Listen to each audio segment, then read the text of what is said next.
देख सकता। अचानक कुछ गली के कुत्ते आ गए और रिक्शे के सामने इकट्ठा हो गए।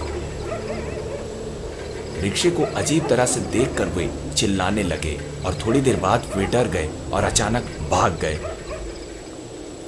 कुत्तों को देखकर ऐसा लग रहा था कि जैसे उसने कोई अलौकिक चीज देखी हो। कुत्तों के व्यवहार से डॉक्टर काफी डर गया था। डॉक्टर ने अपने ध्यान भटकाने के लिए रिक्शे वाले से पूछा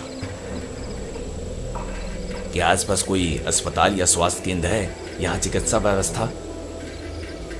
हम लोगों के यहाँ कोई अस्पताल नहीं है बाबूजी। लोगों को वैसे ही चिकित्सा नहीं मिलती। इलाज ना होने के कारण मर जाते हैं। हम लोगों के बारे में कोई नहीं सोचता, कभी भी नहीं सोचा किसी ने। लेकिन आप चिंता करिए मत बाबा, आपको आपकी जगह में सही से पहुंचा दूंगा। यहाँ से लौटने का कोई भी रास्ता नहीं है।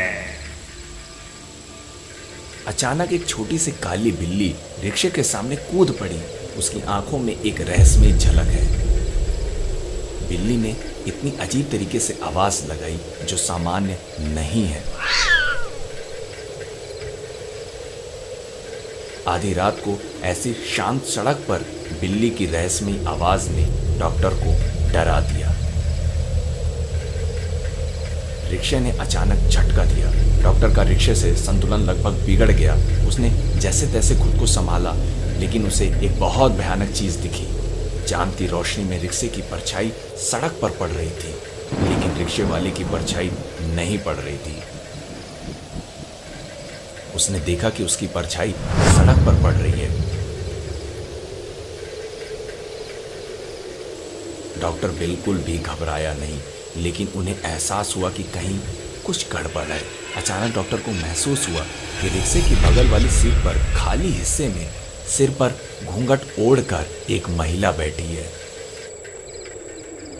हालांकि डॉक्टर उसे स्पष्ट रूप से नहीं देख सका, लेकिन उसकी लंबी सांसों की आवाज सुनकर उसे अपने बगल में एक सफेद साया की उपस्थिति का एहसास हुआ। डॉक्टर को यह भी महसूस हो रहा था कि रिक्शे के ठीक पीछे एक आदमी तौलिया से अपना चेहरा ढके हुए है, हवा में तैर रहा है। हालांकि ये आंकड़ा स्पष्ट नहीं है।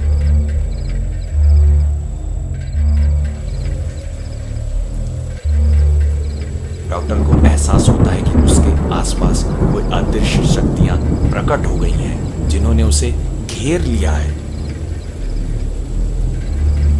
यहाँ सभी इलाज के बगैर ही मर जाते हैं।